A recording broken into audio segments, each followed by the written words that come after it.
Procura aí o pessoal da secretaria da igreja, o pessoal do departamento de arte e mídia, e você se informa de como é que faz para receber o material, para que você possa não somente ouvir a ministração desde o começo, como também poder ouvir mais de uma vez, para que você possa assimilar as coisas que estão sendo ministradas. Amém, pessoal? Quantos aqui lembram da última coisa que nós falamos no culto de ontem? Nós estamos ministrando sobre pureza sexual, imoralidade e pureza sexual. Para quem não veio, este tem sido o tema desde ontem à noite. Ministraremos hoje à noite também e amanhã sobre isso. E estamos passando por vários pontos importantes. Uma das últimas coisas que nós mencionamos aqui na noite de ontem foi sobre 1 Coríntios capítulo 6, versículo 18. E eu gostaria que vocês fizessem a gentileza de abrir juntamente comigo lá. 1 Coríntios capítulo 6, versículo 18. 1 Coríntios 6, 18.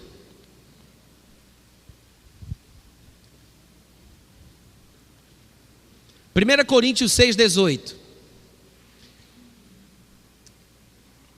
O texto diz o seguinte, vou ler na versão revista e atualizada de João Ferreira de Almeida. Ele diz assim: fugi da impureza. Qualquer outro pecado que uma pessoa cometer é fora do corpo.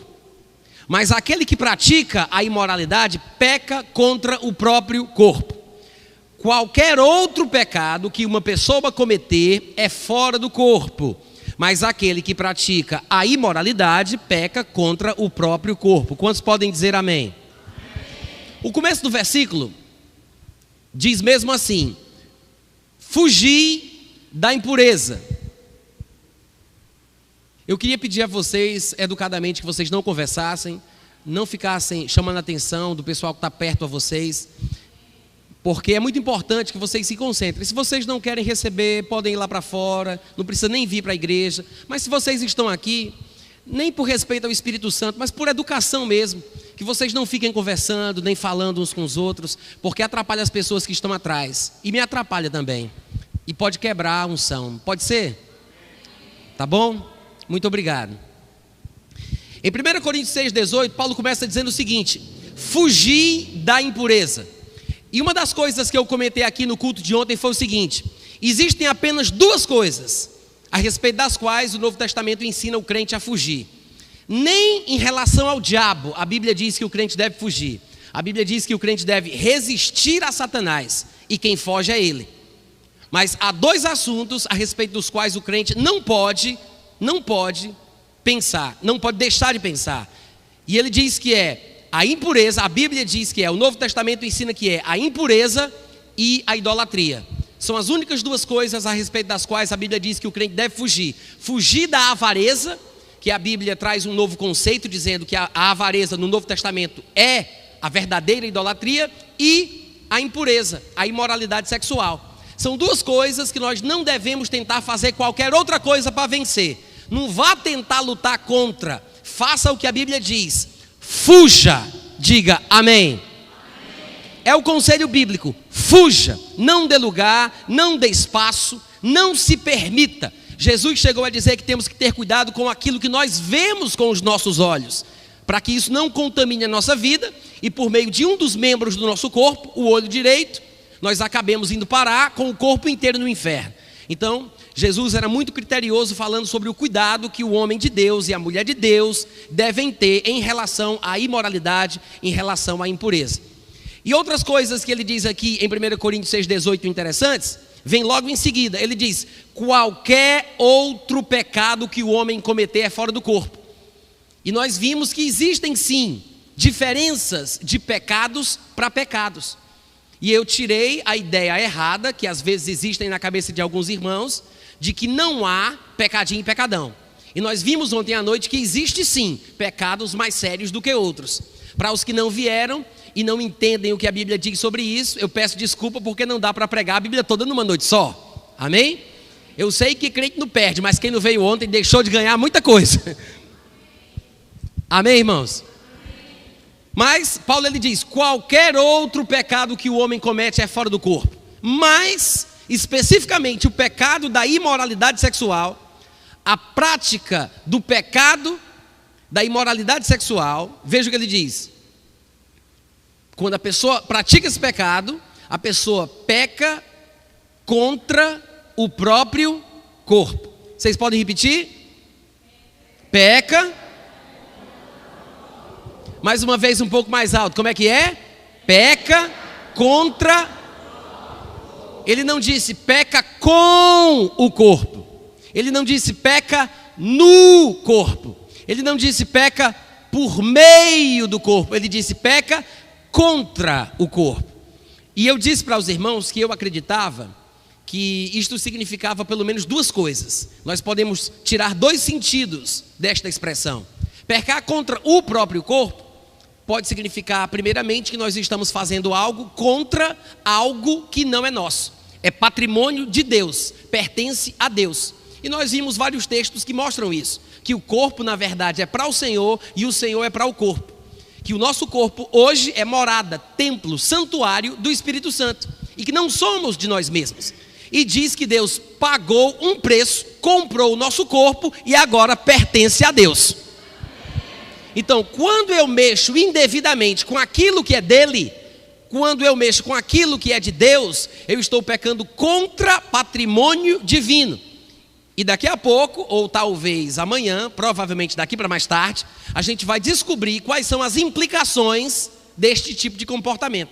Mas eu disse que além de significar que nós estamos danificando algo que não nos pertence, quando pecamos contra o corpo, isso também poderia ter um outro significado. E eu disse que seria uma explicação muito mais científica. E é exatamente com isso que eu gostaria de começar a ministração de hoje à noite. Aquele que pratica a imoralidade sexual, ele peca contra o próprio corpo. Durante muitos anos, nós não tínhamos as informações que hoje em dia nós temos ou podemos ter através dos avanços tecnológicos que a sociedade tem alcançado. Irmãos, é interessante que a Bíblia diga que Cristo é o cabeça e que a igreja é o seu corpo. Porque esta figura e esta comparação que a Bíblia faz é muito pertinente. Se você parar para pensar, por que a Bíblia diz que Cristo é o cabeça e a igreja é o resto do corpo, é o corpo desta cabeça? Esta divisão se dá assim por quê? Porque Cristo, como Senhor, Ele é aquele que controla, que lidera, que conduz todo o restante do corpo. A cabeça humana tem exatamente essa função. E é exatamente pela importância que a cabeça tem no corpo humano que a Bíblia faz a divisão desta forma, dizendo que Cristo é a cabeça. A cabeça humana, o cérebro humano, é muito mais importante em relação às decisões que nós tomamos, decide muito mais em relação ao nosso comportamento do que o que a gente imagina. Se nós formos parar para pensar, e alguns de vocês já devem ter estudado isso na escola, e alguns devem estar fazendo isso exatamente agora, nesse período. Mas se você for parar para pensar, nós poderíamos dividir o nosso corpo, falando de sistema nervoso, em dois grandes sistemas, ou em dois sistemas. É o sistema nervoso principal, ou o sistema nervoso central, e o sistema nervoso periférico. O sistema nervoso central é constituído pelo cérebro, que também é chamado de encéfalo, é a mesma coisa. A medula espinhal, que vai dentro da coluna vertebral, é aquela parte nervosa, a parte que tem a sensibilidade, que se liga direto com o cérebro. E o sistema periférico, que são as ramificações nervosas, as fibras nervosas que se estendem pelos músculos e vão por todas as partes do corpo humano. O corpo humano em relação ao sistema nervoso se divide basicamente nisso. E todas as funções que nós temos, todas as funções que nós desenvolvemos em nosso corpo, em nosso organismo, são administradas pelo nosso cérebro, no sistema nervoso central. O cérebro é o grande responsável por controlar, coordenar, administrar tudo o que a gente faz, as coisas das quais nós temos consciência e as coisas das quais nem sequer estamos sempre conscientes. O processo digestivo, por exemplo, é feito, como nós chamaríamos, no automático, é controlado e administrado pelo cérebro, sem que tenhamos consciência do seu processo. Mas é o nosso cérebro que é responsável por coordenar tudo isso. E eu disse que é importante a explicação que eu vou dar aqui, porque você vai entender o que é que acontece no cérebro humano com a vida da pessoa que se deixa prender na pornografia, na masturbação compulsiva e em qualquer outro vício, qualquer comportamento compulsivo que altere o funcionamento normal do cérebro humano, vai fazer isso com ele, vai quebrar o seu cérebro. E eu vou explicar por quê. Primeira coisa que a gente tem que entender é o seguinte: com o avanço da tecnologia, coisas novas são descobertas. Durante muitos anos, o cérebro era a última barreira do conhecimento humano em relação ao corpo. A última barreira. Era um grande mistério na medicina, na ciência, e havia especulações a respeito do que o cérebro realmente era, do seu verdadeiro potencial, do que ele realmente era capaz de fazer. E todo tipo de estudo feito em relação ao cérebro era feito somente depois que a pessoa morria. Eles estudavam da melhor forma que podiam, com as melhores ferramentas que possuíam, mas parava aí. Só que de uns tempos para cá, e isso não faz muito tempo, não tem 30 anos, através do desenvolvimento de ressonâncias magnéticas encefálicas, o cérebro começou a ser observado em funcionamento em tempo real, enquanto ainda o ser humano está vivo. E isso faz uma grande diferença, e fez uma grande diferença na história do conhecimento humano a respeito do cérebro da gente. Primeira coisa, existem duas ressonâncias magnéticas. Existem imagens que são tipo fotografias que são tiradas. São imagens de ressonância magnética encefálica estrutural e existem imagens de ressonância magnética encefálica funcional, que vê o cérebro em funcionamento, como ele reage através de certos estímulos que são administrados à pessoa que passa pela ressonância. Às vezes uma substância química que é inserida no seu corpo, ou através de imagens, sons e coisas que são assimiladas pelos sentidos do corpo humano. Então, através dessas imagens de ressonância magnética encefálica, os médicos, os cientistas começaram a descobrir um mundo que até então era desconhecido. E através disso surgiu uma nova disciplina científica. Hoje em dia existe uma nova faculdade que pode ser feita. Existem, na verdade, várias ramificações do que é chamada de neurociência. Há vários tipos de neurociências, que é uma nova disciplina científica que é consequência desse avanço tecnológico. É tanta informação, é tanto conhecimento que hoje é possível alguém se formar em neurociências e ser um profissional dessa área com nível superior. Mas essas descobertas, irmãos, datam apenas de 25 anos para trás. É de 25 anos, 26, 27 no máximo, para cá. É recente ou não é? 25 anos não é nada. Eu tenho 42 anos de idade. São apenas 25 anos que se descobriram essas coisas. E através desses estudos, por meio dessas imagens que proporcionaram uma descoberta mais profunda, detalhada e minuciosa do cérebro, do seu funcionamento, chegou-se à seguinte conclusão: o que se sabe hoje é que o cérebro ele possui aproximadamente 86 bilhões de células nervosas, que são a unidade computacional do cérebro humano, que são os neurônios. Quem aqui já ouviu falar de neurônio? É bem famoso o neurônio. Não é o único tipo de célula que está no cérebro que contribui com o seu perfeito funcionamento, mas o neurônio é o mais famoso e, de fato, é a unidade computacional mais importante, o neurônio.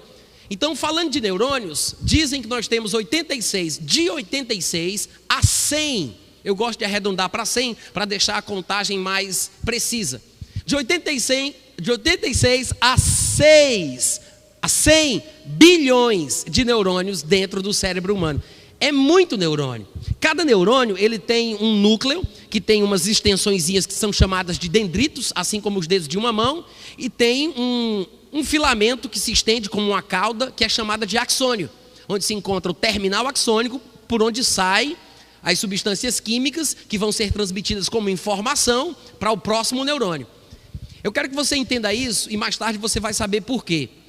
Dizem que se você pegar cada dendrito, que são esses dedinhos que saem do núcleo do neurônio, e pegar a extensão do axônio, que vai de 1 a 3 metros de comprimento, e esse axônio é bem fininho, que dizem que ele tem 1/100º da espessura de um fio de cabelo. Ou seja, ele é 100 vezes mais fino do que um fio de cabelo.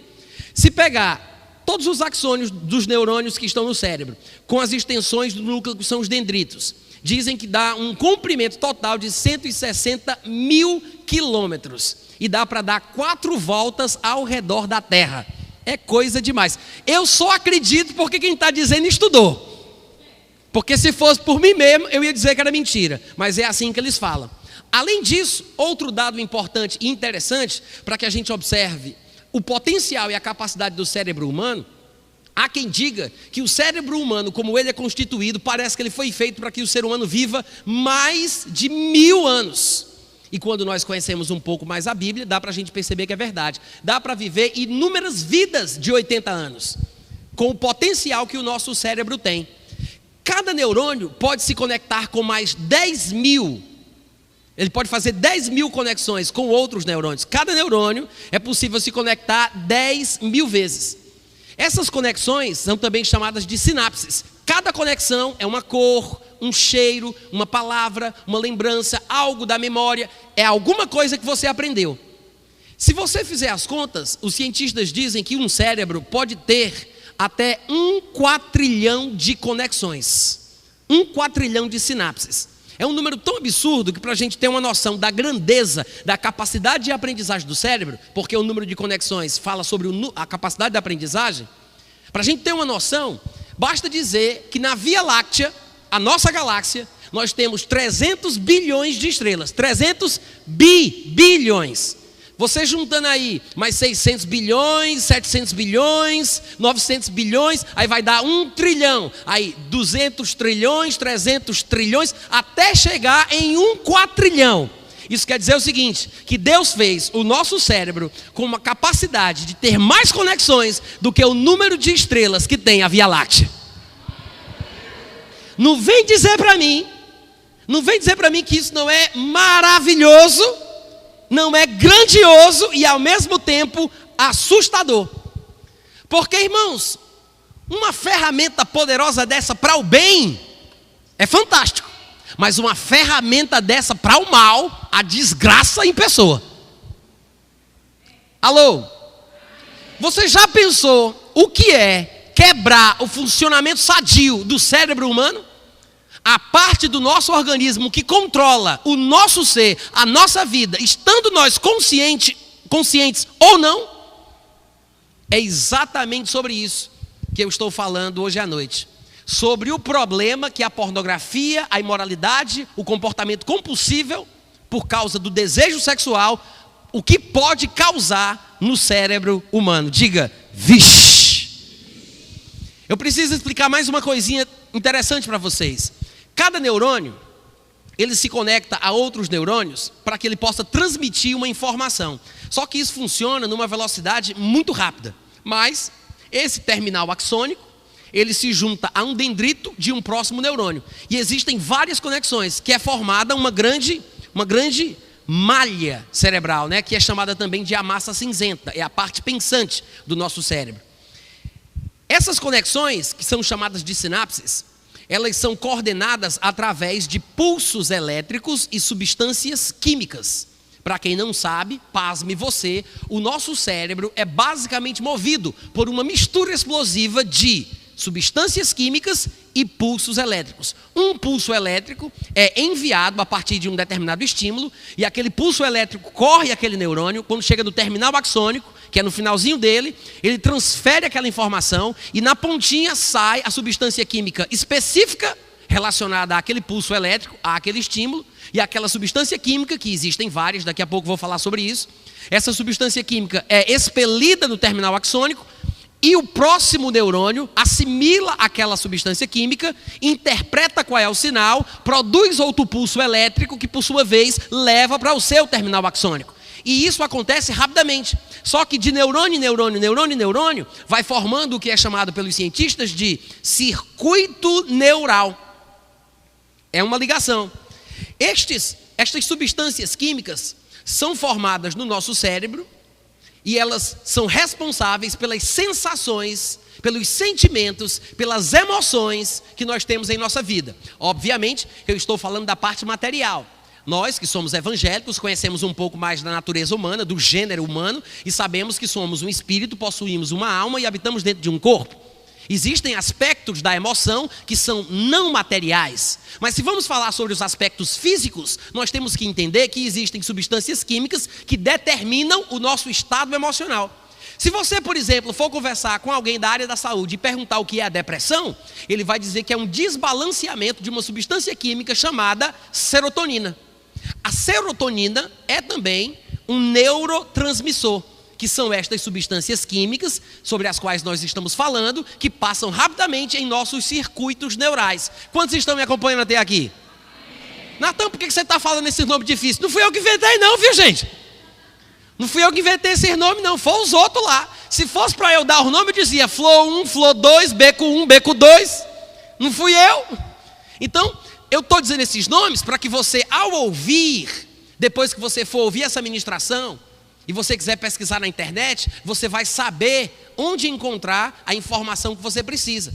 Porque eu preciso dar o nome como ele é usado, para que você possa se certificar de que esta informação é verdadeira. Para que você saiba o que está acontecendo com o seu corpo. Vocês podem dizer amém? Então, essas substâncias químicas produzidas em nosso cérebro são chamadas de neurotransmissores. Por quê? Porque transmitem uma informação através dos neurônios. Neurotransmissores. Cada neurotransmissor tem a responsabilidade de administrar uma determinada função da nossa vida. A serotonina, quando está desbalanceada, quando ela não transmite a informação como convém, a pessoa fica, como nós chamamos, de depressiva. Então, ela toma uma outra substância química, que é chamada de antidepressivo, para que aquele elemento químico que ela vai ingerir possa regular, balancear a química do seu corpo. Na verdade, os antidepressivos têm a função de inibir a função de uma célula chamada recaptadora. Porque quando a serotonina é transmitida e o neurônio onde ela cai não assimila a informação química, como é um material muito rico, muito importante, não pode ser desperdiçado. Então recaptadores saem da célula que transmitiu aquela informação química e pegam de volta para o lugar de onde ela saiu. Aí a pessoa fica depressiva porque a informação não passou. Então, o antidepressivo faz o quê? Ele inibe a função dos recaptadores, fazendo com que a serotonina fique mais tempo em cima do neurônio que recebeu a informação. E porque fica mais tempo, acaba assimilando e a informação corre. Depois de um tempo, a pessoa fica normal. Ela volta ao normal. Ela se sente melhor. Diga, Agora, serotonina é apenas um neurotransmissor que é produzido em nosso cérebro e que tem a função de regulamentar as emoções, os sentimentos e, por que não dizer, o comportamento da gente nessa vida. Mas você já ouviu falar de alguns outros. A serotonina é famosa, mas todo mundo aqui já ouviu falar da adrenalina, da noradrenalina, já ouviu falar da dopamina. Não sei se vocês conhecem a dopamina, mas a dopamina vai ser o neurotransmissor importante, mais citado na nossa quase palestra de hoje à noite, né? Porque é a dopamina que é responsável pelo sentimento, pela busca do prazer, seja o tipo de prazer que for. Pode ser o prazer por comer comidas de teor calórico muito elevados, gorduras e assim por diante. Pode ser o prazer sexual, pode ser o prazer de tirar notas na escola ou de ser elogiado por alguém por ter um bom comportamento. A dopamina é o estímulo pela busca do prazer, da recompensa. Então o que acontece? Antes de continuar o que eu estou falando com vocês aqui hoje à noite, eu preciso explicar mais uma coisa.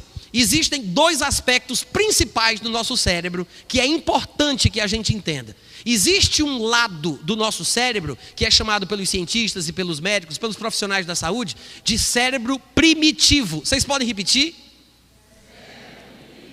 Por que eles chamam de cérebro primitivo?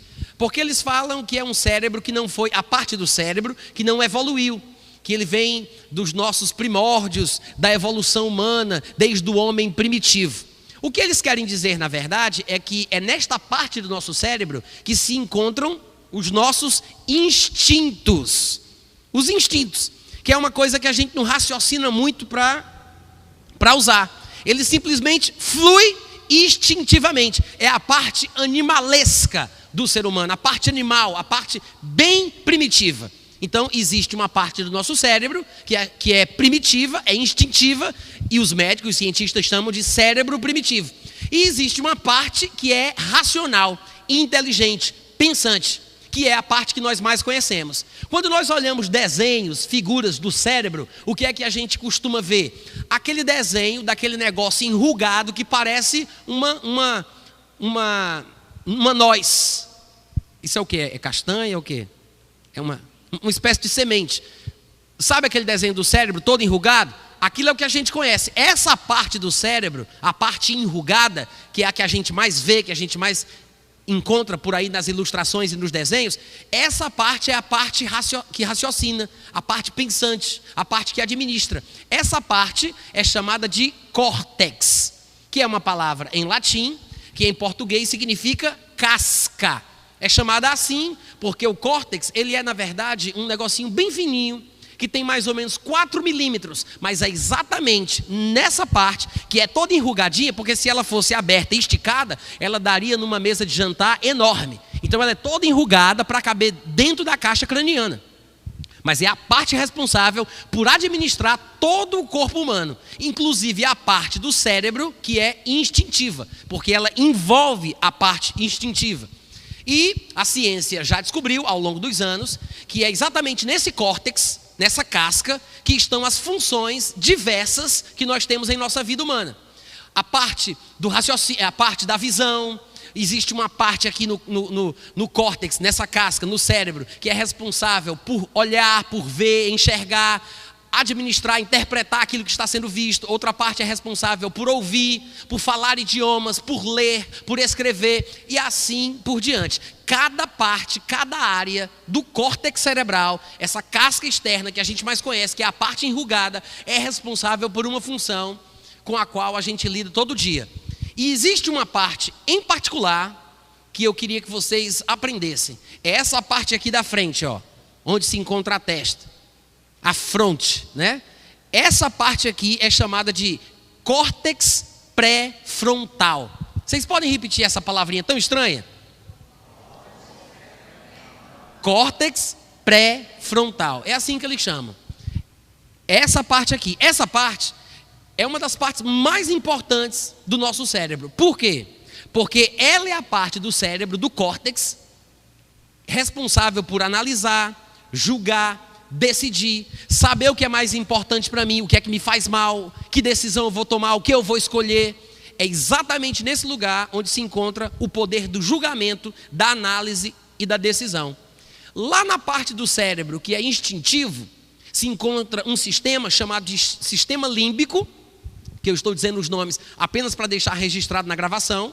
Vocês não precisam decorar nada disso, mas depois vocês podem pesquisar, aqueles que tiverem mais interesse.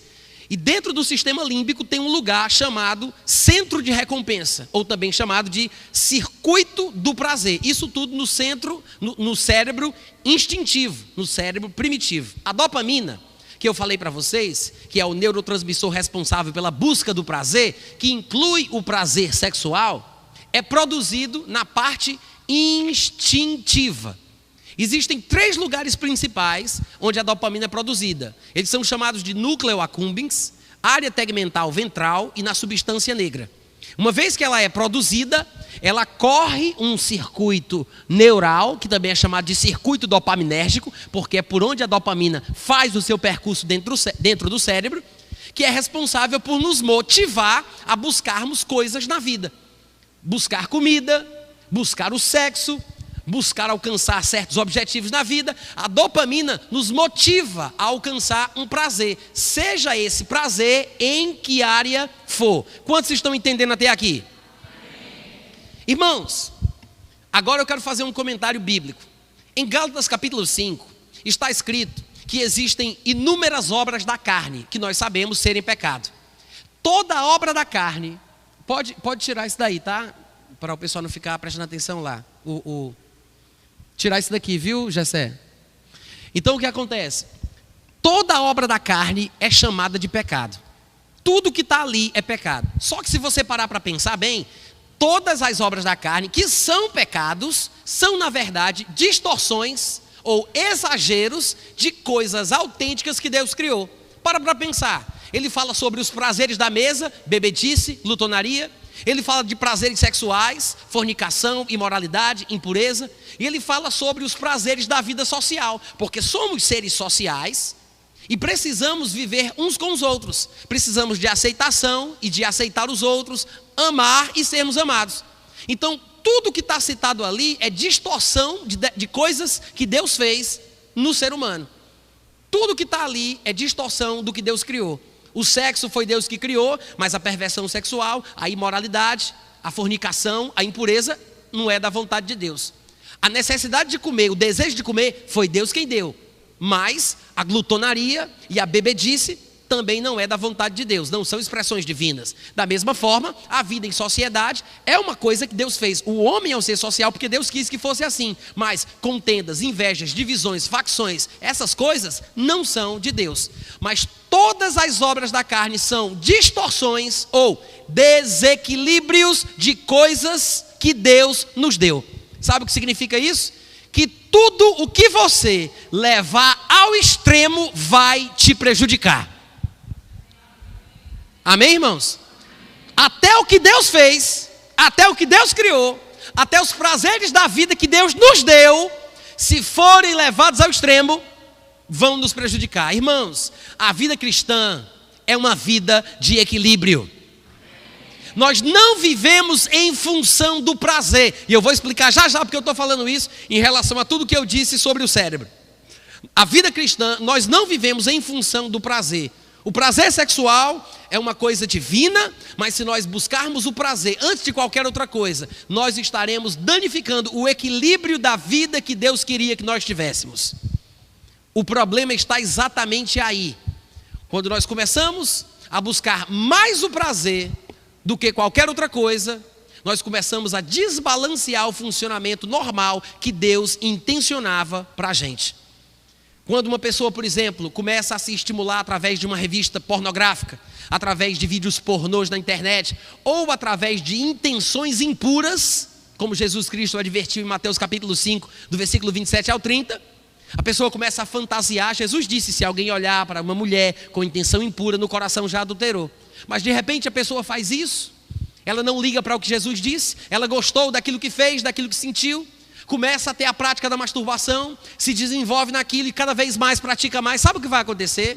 A dopamina, responsável pela busca do prazer, vai encharcar o cérebro dela. Esse circuito, esse sistema dopaminérgico vai ficar mais cheio de fluxo de dopamina do que devia. A pessoa vai começar a ter mais consciência do prazer e vai sentir mais falta e necessidade do prazer do que qualquer outra coisa. Lembrando que a dopamina é produzida e ela corre principalmente no cérebro primitivo ou instintivo. E esse encharcamento de dopamina no cérebro instintivo vai fazer com que a pessoa comece a ser guiada em sua vida mais pelos instintos do que pelo raciocínio, pelo bom senso. Vai chegar um momento, se alguém não ajudá-la, ou se ela não tiver consciência do que está fazendo com o seu próprio corpo, vai chegar um momento que ela vai perceber que é tarde demais para se controlar. Ela treinou, condicionou o seu cérebro para um comportamento autodestrutivo e ela não percebeu o que estava fazendo. Depois de 2, 3, 5, 15, 20 anos, você vai encontrar uma pessoa viciada em pornografia, ou viciada no alcoolismo, ou viciada no cigarro, ou viciada no jogo, viciada em qualquer outra coisa. Você vai encontrar uma pessoa viciada na comida, no descontrole em relação à alimentação, e ela vai dizer, rapaz, eu sei que isso me faz mal, eu sei que isso me prejudica, eu sei que isso não é vida não, o problema é que eu não consigo sair, parece que é mais forte do que eu. É verdade ou não é? Vocês devem conhecer pessoas que já falaram isso. E infelizmente é possível que alguns que estejam aqui presentes, ou que nos ouvem através desse áudio ou desse vídeo, se sintam exatamente assim. É possível. Irmãos, o problema está exatamente na forma que nós administramos o prazer. Porque nós fizemos isso acontecer. Quando a dopamina é liberada, e você começa eu vou dar um exemplo mais prático. Eu fumei maconha durante muitos anos. Eu tinha uma prática de fumar maconha praticamente todos os dias. Quando eu comecei, na época eu tinha uns 13, 14 anos de idade, quando eu fumei o primeiro cigarrinho de maconha, eu fiquei drogado imediatamente. Já fiquei fora do normal, o meu estado de consciência foi alterado. Só que, à medida que o tempo ia passando e eu me habituava a fumar maconha, aquele sentimento que eu tinha, aquela sensação, né, de como é que chama? De lombra, né? Que eu não sei o termo técnico para isso. Aquele estado da consciência alterada. Aquilo ali eu não sentia mais tão rapidamente com aquele cigarrinho como eu fumava antes. Então eu precisava de um cigarro maior, e eu precisava fumar uma quantidade maior de maconha para que eu pudesse sentir a mesma coisa. À medida que o tempo ia passando, a própria maconha em si já quase não fazia mais efeito. E é exatamente por isso que a maioria das pessoas que começa com uma dessas coisas acaba parando em uma cada vez pior. A tendência é essa, vai escalonando, até ficar pior. Por quê? Porque as sensações que a pessoa tinha no começo, ela não sente mais. Ela precisa de uma dose mais forte, ela precisa de um negócio mais forte, ela precisa de um estímulo mais forte. Da mesma forma, na área sexual. A pessoa começa com pouco, vendo pouca coisa, mas começa a sentir falta do mesmo estímulo, porque não sente mais o mesmo prazer, e assim ela vai mergulhando em tipos de pornografia mais pesadas, estímulos mais fortes, para que ela sinta a mesma coisa. Porque depois de um tempo, aquele estímulo que ela já conhecia, fica comum, e nós chamamos isso de tolerância. O corpo agora já tolera aquela quantidade e já não se altera. É chamado também de habituação química. O corpo se habitua com aquela quantidade de química produzida em seu cérebro, então ele já não sofre mais alteração da consciência. Ele não se altera mais, ele quase não sente mais. Só que quando ele passa por isso, ele vai precisando de estímulos mais fortes. E é exatamente por isso que a pessoa, falando agora de pornografia, de masturbação, de compulsão sexual, é por isso que a pessoa sai de um determinado comportamento e passa para um comportamento completamente devasso, um comportamento reprovável. Começa pouco e depois fica muito. Tem pessoas, inclusive, segundo os cientistas têm falado, que mudam a sua orientação sexual. Homens passam a se sentir atraídos por homens, não porque sejam homossexuais ou porque tem um problema disso, mas porque precisam de estímulos mais fortes para alcançarem o prazer. A curiosidade dele faz ele buscar coisas mais fortes para que ele consiga sentir o mesmo prazer. Quem diz isso são cientistas que estão trabalhando a respeito desse assunto. São neurocientistas que descobriram que é possível quebrar o cérebro humano através da entrega compulsiva à pornografia. Então, resumindo, o que é que acontece? Quando a dopamina encharca o cérebro primitivo, o cérebro instintivo, a capacidade de raciocinar, de analisar e de decidir, que era a função do córtex pré-frontal, cai por terra. E acontece o que os cientistas chamam de hipofrontalidade. Hipo é uma palavra grega que é usada como termo científico para falar sobre uma coisa que está fora do normal, está aquém do que deveria estar. Nós conhecemos uma palavra no nosso meio que usa esse prefixo grego, hipotermia. Né? É quando a pessoa tem uma queda de temperatura em seu corpo, grave, que pode até levá-la à morte. A hipotermia é isso. Hiper é o contrário, hiperatividade. É uma pessoa que é ativa mais do que a média, é mais do que o normal, hiperativa. Então, hipofrontalidade é o funcionamento aquém do normal nessa parte do cérebro que controla a capacidade de raciocinar, de analisar e de decidir. O que significa isso? Significa que quando a pessoa se entrega ao prazer que a dopamina busca, a sensação de prazer que ela tem pela masturbação ou por todo tipo de comportamento indevido, quando ela se desequilibra nessa busca pelo prazer mais do que qualquer outra coisa, quando isso parece ser o sentido da vida dela e é a única coisa que lhe dá alegria, sensação de bem-estar e etc., ela fica sem capacidade de controlar a própria vida. Diga amém. É tão importante a gente entender isso, porque, infelizmente, o mundo evangélico, de forma geral, não tem a menor ideia sobre esse assunto. Não tem a menor ideia. Pelo que eu tenho visto, pelo que eu tenho pesquisado, até os pregadores que falam sobre sexualidade, que falam de perversão sexual, eu nunca vi ninguém falando sobre isso. Eles falam de textos da Bíblia e graças a Deus pelas explicações que eles dão, eu também faço isso, vocês têm visto a gente pregar sobre textos da Bíblia, mas existe pouquíssima, para não dizer nenhuma, informação científica sobre o que acontece com o corpo quando o homem ou a mulher se entrega à busca do prazer sexual de forma compulsiva. Saiba disso, que quando a Bíblia diz que aquele que pratica a imoralidade sexual, ele peca contra o próprio corpo, Isso pode significar que a pessoa está danificando o seu corpo. Ela está prejudicando o funcionamento normal que Deus queria que fosse, que existisse. O seu cérebro está sendo alterado.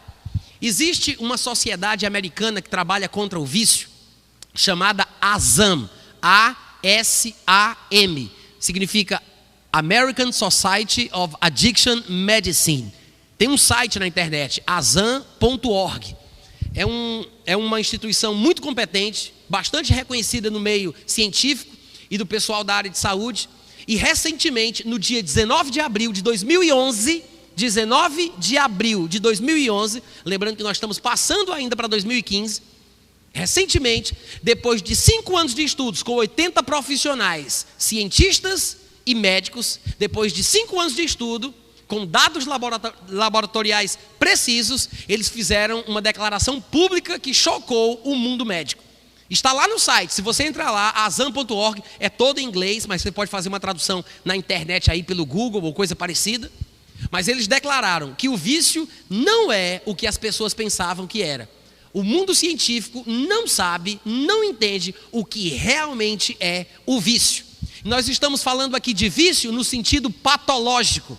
Os cientistas e os médicos estão dizendo que o vício é, antes de qualquer coisa, uma doença cerebral crônica primária, como diabetes e hipertensão, que não tem cura, é irreversível, ainda que para Deus não haja impossível em nenhuma das suas promessas. Deus é um Deus de milagres, Deus é um Deus que cura, amém, gente?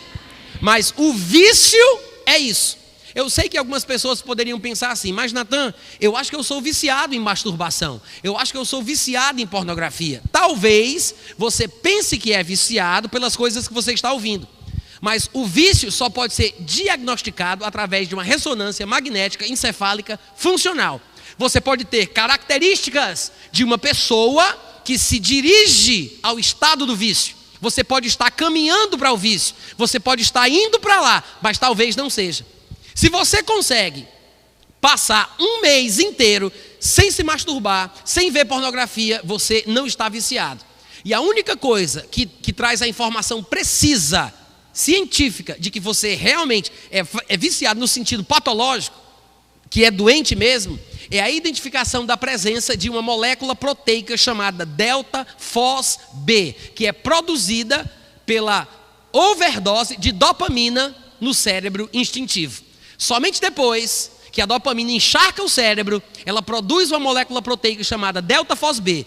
Quando a pessoa passa pela ressonância magnética encefálica funcional e a delta-FOS-B é identificada lá, então esta pessoa pode ser classificada viciada, no sentido patológico. É uma doença cerebral crônica e primária e irreversível, como diabetes e hipertensão. Mas, se você tem tido comportamentos compulsivos, se você não tem conseguido se controlar, se você se acha preso à masturbação, à pornografia e a coisas dessa natureza, é importante que você saiba, é melhor você fazer alguma coisa enquanto é tempo. Amém, gente? Tem um professor de fisiologia americano chamado Gary Wilson. Eu falei sobre ele rapidamente ontem à noite. Gary Wilson, professor de fisiologia, ele fala de muitas coisas do corpo humano, mas hoje ele está se especializando na área da compulsão sexual e dos problemas que acontecem no corpo humano por causa da pornografia, que é resultado da internet de banda larga. E ele explica o porquê. Eu não vou falar sobre isso aqui, porque tem muita coisa. Mas para os que quiserem pesquisar sobre o que ele fala, tem um vídeo dele de 33 minutos, que eu traduzi e legendei para o português, que você vai encontrar no meu canal do YouTube. Se você colocar Natan Rufino no Google, em qualquer lugar, você vai encontrar muita coisa. Procura no YouTube o meu nome, procura lá no meu canal, você vai ver um vídeo de 33 minutos.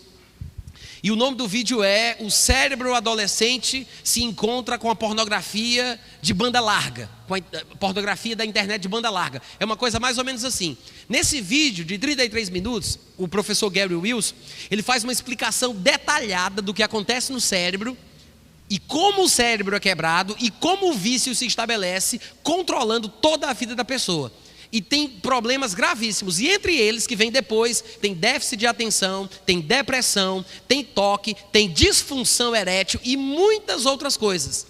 que durante muitos anos a medicina pensava que não tinha relação nenhuma com a masturbação. E hoje, por meio dos conhecimentos das neurociências, os cientistas, os professores, os médicos estão provando que realmente a masturbação causa problema, a masturbação compulsiva, principalmente através da pornografia com internet de banda larga. Se você quiser entender mais por quê, acessa lá o meu site. Mas, para quem fala inglês, existe um site e um livro deste professor chamado Your Brain on Porn. Em português seria O Seu Cérebro na Pornografia. Ele acabou de lançar um livro faz um pouco mais de 2 meses, não faz 3 meses, que ele lançou um livro que leva esse nome. É em inglês, isso é para quem fala inglês, é importante que eu diga aqui para que quem fala inglês possa procurar. Você vai encontrar esse livro no formato digital, numa loja chamada Amazon. Amazon.com ou Amazon.com.br. Eles têm um aplicativo chamado Kindle, Kindle, Kindle. E nesse aplicativo você pode fazer compra de diversos livros digitais. Inclusive os meus livros estão lá também. E você pode encontrar o livro desse professor de fisiologia chamado Your Brain on Porn. Ou você procura por esse nome, ou você procura pelo nome Gary Wilson. Depois vocês podem acessar o meu site, natanrufino.com.br, e na parte de textos e procurar sexualidade, e lá vai ter um monte de informação sobre as coisas que eu estou dizendo aqui, para você pesquisar, para você crescer. Qualquer dúvida, eu estou nas mídias sociais, eu tenho Instagram, eu tenho Twitter, eu tenho Facebook. Fala comigo, manda mensagem e eu posso te orientar sobre o que você deve fazer. Quantos podem dizer amém? Então, gente, tudo isso aqui que eu estou falando é coisa recente demais. 25 anos não é nada, é descoberta fresca. Se você falar com os professores de universidade de hoje em dia, aqui no Brasil, se eles forem de escolas antigas e ainda usarem livros antigos, eles não vão saber do que você está ouvindo aqui. Porque se o professor não estiver se atualizando e se informando, ele se perde. Porque isso aqui é coisa muito nova. Não tem muita coisa em português sobre isso. A razão, graças a Deus que eu sei, é porque ao falar inglês eu vou pesquisar na fonte. Porque tem muita coisa em inglês disponível para a gente. Então foi assim que eu tomei conhecimento desses assuntos. Agora, onde é que isso aqui se aplica? Como é que a gente pode tirar proveito para nós que somos crentes dessas informações? Primeira coisa, você tem que ficar apavorado. Você tem que perceber que todo tipo de comportamento que você tiver indevido, que é fora do padrão, que Deus estabeleceu para a sua vida, você está quebrando o seu cérebro, danificando o seu cérebro, e isso vai ser ruim para você mesmo. E se você continuar nesse comportamento, vai chegar um dia que você vai estar angustiado, deprimido, como crente, sabendo que é pecado, querendo parar sem conseguir. E aí você me pergunta, não tem mais jeito, Natan? Tem, mas não vai ser fácil, vai ser doloroso. Mas é a única maneira pela qual você vai conseguir sair dessa situação. Se você se emaranhar nesse pecado, no pecado sexual, se você fizer isso consigo mesmo, você só vai conseguir sair com a ajuda de outra pessoa. Sozinho você não sai. Ou você vai precisar passar uma vergonha pública muito grande, ou a sua mulher vai descobrir o comportamento imoral que você tem e vai pegar uma briga contigo, te colocar de fora de casa. Ou os teus filhos vão ter nojo de ti e não vão querer falar mais contigo. E isso vai causar um choque emocional grande em você e isso vai te ajudar. Ou você vai ser descoberto no seu trabalho porque você vê pornografia no computador e o seu chefe vai te colocar para fora e isso vai te chamar a atenção. Ou você vai ter coragem de desabafar com alguém ou vai passar uma vergonha para que isso possa te ajudar. Sem uma intervenção, eu acho difícil que pessoas que estão presas na pornografia consigam se libertar. Eu tenho visto inúmeras pessoas, meninas de 15 anos de idade, as senhoras, vós de 64 anos de idade, que têm confessado que não conseguem sair, porque nunca encontraram ajuda e nunca souberam o que fazer.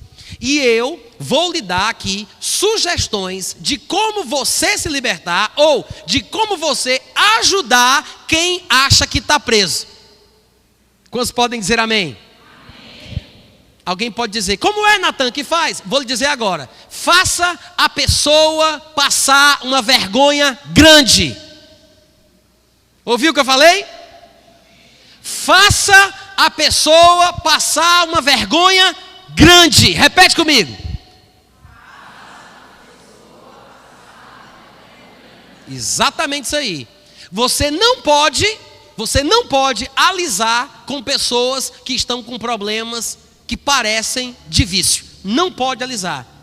Se você não for firme, se você não for duro, se você não for incisivo, contundente, não vai servir. O prazer que ela sente pela prática que ela faz é maior do que qualquer tipo de palavras de amor que você possa oferecer. Quer mostrar amor por essa pessoa? Brigue com ela, repreenda ela, faça ela sentir o peso da responsabilidade que ela tem.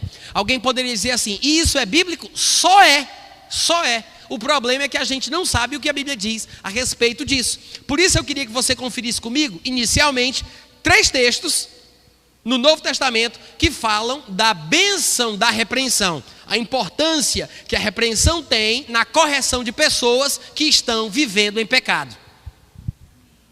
Eu sei que eu já falei de alguns desses textos aqui durante esses dias que nós ministramos, mas eu vou falar de mais alguns outros e outros eu irei repetir. O primeiro deles é Lucas capítulo 17, do versículo 3 ao versículo 4. Lucas capítulo 17, do versículo 3 ao versículo 4. Vocês estão me acompanhando? Eu vou ler, tá, gente? Jesus diz assim: acautelai-vos, se o teu irmão pecar contra ti, o que é que faz Jesus? Ele diz: repreende-o. Se ele se arrepender com a repreensão, está implícito aqui que o arrependimento vai ser a consequência desta repreensão. Aí Jesus diz: perdoa-lhe. Se 7 vezes no dia pecar contra ti e 7 vezes vier ter contigo dizendo que está arrependido, perdoa-lhe. Então Jesus disse: se alguém pecar contra ti, o que é que você deve fazer? Repreende. A repreensão é importante no processo de transformação do pecador. Não se esqueça disso. Outra passagem que mostra a importância da repreensão para aperfeiçoar a vida dos homens é 2 Timóteo capítulo 3, versículo 16 e 17. 2 Timóteo 3, 16 e 17. Diz assim: toda a escritura é inspirada por Deus e é útil para o ensino, para a repreensão, para a correção, para a educação na justiça, a fim de que o homem de Deus e a mulher de Deus também sejam perfeitos e perfeitamente habilitados para toda boa obra. Veja que o resultado final, o objetivo final é o quê? A perfeição. Só que a perfeição é resultado da aplicação da palavra na educação, no ensino, na correção e na repreensão. Existem casos e casos. Há pessoas que somente através da repreensão elas vão melhorar. Então a Bíblia está dizendo que a Escritura é útil para repreender, para trazer a perfeição. Amém, gente? A repreensão aperfeiçoa. Diga amém. Outro texto que eu já citei aqui em pregações anteriores, Tito capítulo 1, versículo 12 e 13. Tito 1, 12 e 13. Paulo diz: foi mesmo dentre eles um profeta seu que disse: cretenses, sempre mentirosos, feras terríveis, ventres preguiçosos. Tal testemunho é exato. Portanto, repreende-os severamente, para que sejam sadios na fé. Paulo fala de características muito fortes. Ele diz que esses homens de Creta eram sempre mentirosos, feras terríveis e ventres preguiçosos. Tem jeito? Paulo diz como é que se resolve um problema desse. Como é que se muda uma pessoa assim? Como é que se muda um cara que é viciado em mentir, que é sempre mentiroso? Paulo disse: repreende severamente, para que seja sadio. A saúde espiritual, em alguns casos, só virá depois de uma repreensão severa. Diga amém. Isso me lembra, gente, olha aqui para mim. Isso me lembra de uma história que um amigo meu me contou quando eu ainda morava no Rio de Janeiro. Nós estávamos em uma grande avenida e tinha carros indo e vindo nas duas mãos. E tinha um canteiro no meio. Eu estava nesse canteiro e tinha uma mãe de uma criança que estava no meio do canteiro. E a filha dela estava na calçada, onde estava parado um ônibus, e ela demonstrava querer passar na frente do ônibus para se encontrar com a mãe que estava no meio do canteiro junto comigo. Só que tudo isso acontece em frações de segundos. E da posição que meu amigo se encontrava, não era eu, era o meu amigo. Eu acho que eu disse que era eu, não foi? Era o meu amigo que me contou. Então ele viu um carro vindo em alta velocidade na mesma mão do ônibus, e ele percebeu que se a criança passasse na frente do ônibus para se encontrar com a mãe, esse carro pegaria essa criança. E tudo isso muito rápido. Ele disse que ficou tão nervoso e assustado que ele não sabia o que fazer. A única coisa que lhe veio na mente na hora foi dar um grito. E olhou ali e fez: pá! Esse susto que vocês tomaram é a reação natural que o grito causa. É exatamente o que aconteceu com a menina. Ela se assustou, derrubou o que tinha na mão, ficou tremendo, mas tremendo, viva. O carro passou e ele salvou a vida dela. Agora eu lhe pergunto, se um grito dado na hora certa pode salvar uma vida, por que que uma palavra dura de repreensão não pode? Pode. Pode. Um grito dado na hora certa salva. Da mesma forma, irmãos, uma palavra um pouco mais dura, uma palavra de repreensão, pode reorientar os sentimentos e as prioridades da vida de um crente que é desleixado, que é desrespeitoso, que tem problema, que está com vício na masturbação e assim por diante. Quantos estão entendendo? É por isso que em Tiago, no capítulo 5, no versículo 16, ele diz: confessai, pois, os vossos pecados uns aos outros e orai uns pelos outros para serdes curados. Ele diz: confessai, pois, os vossos pecados uns aos outros. Poucas pessoas usam esse versículo, poucas pessoas praticam esse versículo, quando na verdade deveriam estar fazendo isso há mais tempo. Todo mundo se lembra de 1 João capítulo 1, versículo 9, que se eu confessar a Deus, Ele é fiel e justo para me perdoar o pecado e me purificar da injustiça. Aí o cara peca, aí só conta para Deus: Deus, eu te confesso, porque está escrito em 1 João 9, que se eu confessar o pecado, tu me perdoa e me purifica. Mas se eu te peço que tu não conte para o meu pastor, não conte para minha esposa, não conte para não sei quem, só fica entre eu e ti. Então esse segredo acomoda a pessoa e ela se acostuma, se esconde através do conceito da graça para poder pecar.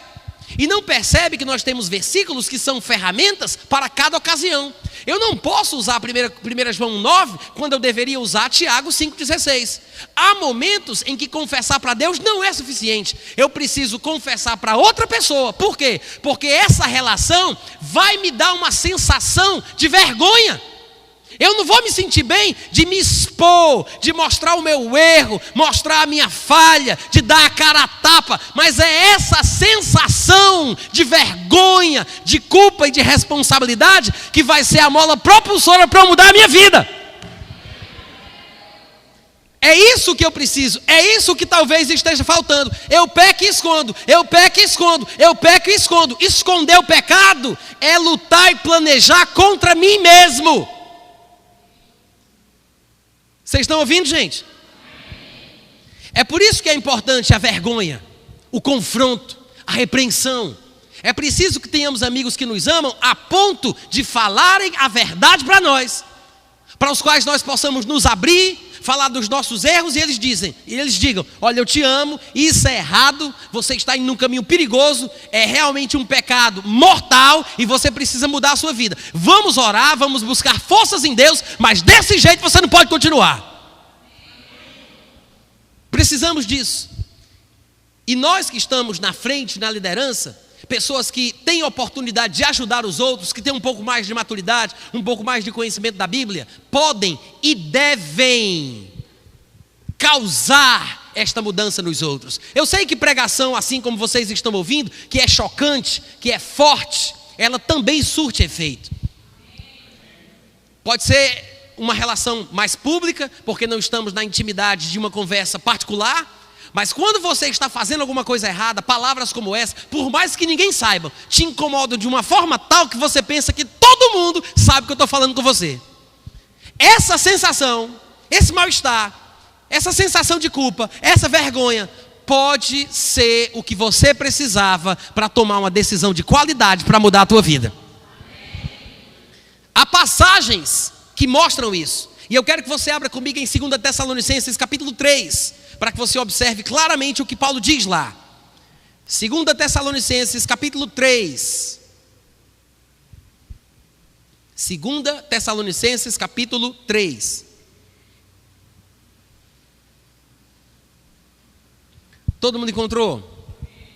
No versículo 14, vamos ler o 14 e o 15. Paulo diz assim: caso alguém não preste obediência à nossa palavra dada por esta carta, por esta epístola, notai-o, ou seja, marca ele. Ele não está obedecendo o que eu falei, não? Marca ele, notai-o. Nem vos, no plural, hein? Não vos, falando com o povo da igreja, falando com os membros, os irmãos, não vos associeis com ele. Para quê, Paulo? Para que isso, pelo amor de Deus? Para que ele fique envergonhado. Diga, manda mais, Jesus. Ih, foi fraco agora. Paulo disse: notem quem é esse sem vergonha que não obedece o que eu digo.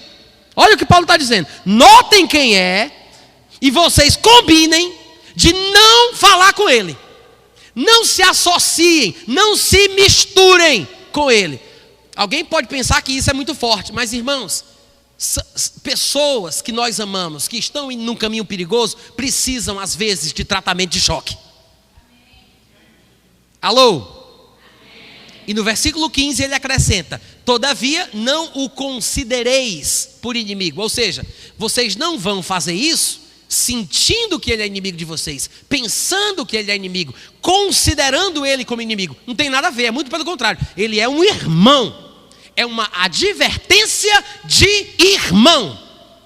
Então não o considereis como inimigo, mas façam isso como uma advertência que é feita por um irmão. Irmãos advertem. E às vezes Paulo diz: é preciso fazer a pessoa passar vergonha. Diga amém. Irmãos, cada caso é um caso, e há situações e situações. Mas é importante que a gente enxergue isso na Bíblia.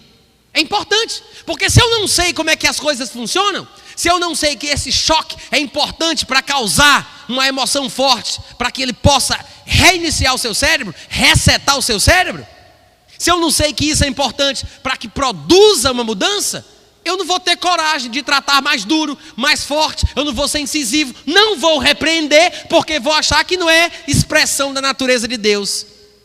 Muito pelo contrário, é preciso repreensão para que as pessoas sejam sadias, para que elas sejam perfeitas, para que elas possam transformar. Outro texto que mostra isso claramente é 2 Coríntios, capítulo 7, do versículo 8 ao versículo 10.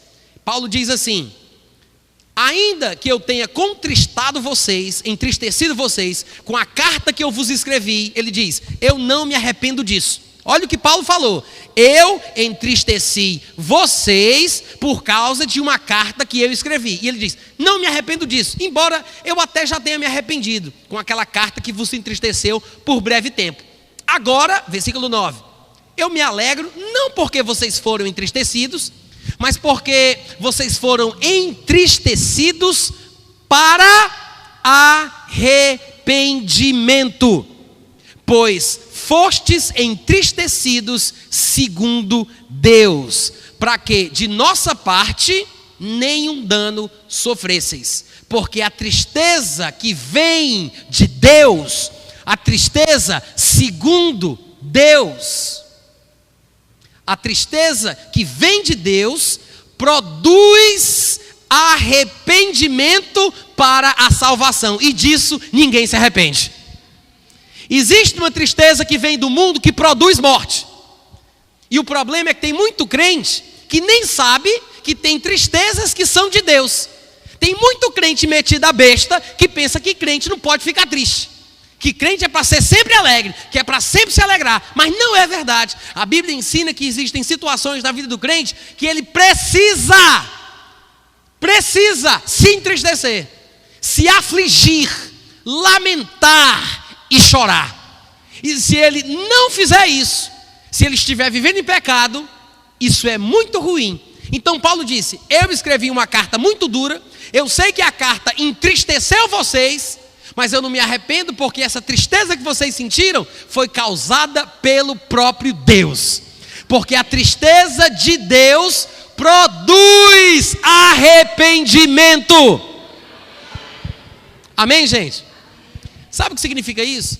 Aqueles crentes que não estão nem aí para nada, que vivem no pecado, que já chutaram o pau da barraca, eles até gostariam de serem sensíveis e serem espirituais, mas não sabem como fazer. Eles dizem: eu até gostaria de me arrepender, mas eu não sei, eu não sinto mais. Eu sei que estou errado, eu sei que é pecado, eu queria me sentir mal, mas eu nem me sinto mais. Nem me sinto mais. Eu já estou tão acostumado que eu não sinto mais nada. Parece que eu estou dormente. Como é que eu faço para ajudar uma pessoa dessa? Faça ele passar uma vergonha grande. Cause nele uma tristeza profunda, porque a tristeza que vem de Deus produz o arrependimento. Não sabe como fazer, não? A tristeza de Deus produz. Diga aleluia. Em Tiago, capítulo 4, a partir do versículo 7, ele diz: sujeitai-vos, portanto, a Deus, mas resisti ao diabo, e ele fugirá de vós. Chegai-vos a Deus, e ele se chegará a vós outros. Purificai as mãos, pecadores.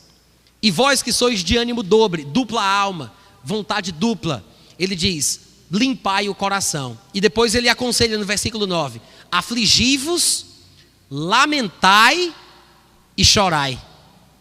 Tira esse riso da cara, converta-se o vosso riso em pranto, e a vossa alegria se transforme em tristeza. Se humilhe na presença do Senhor, e Ele, no seu tempo, te exaltará. Amém, irmãos? Glória a Deus. Então que isso fique gravado em nossos corações.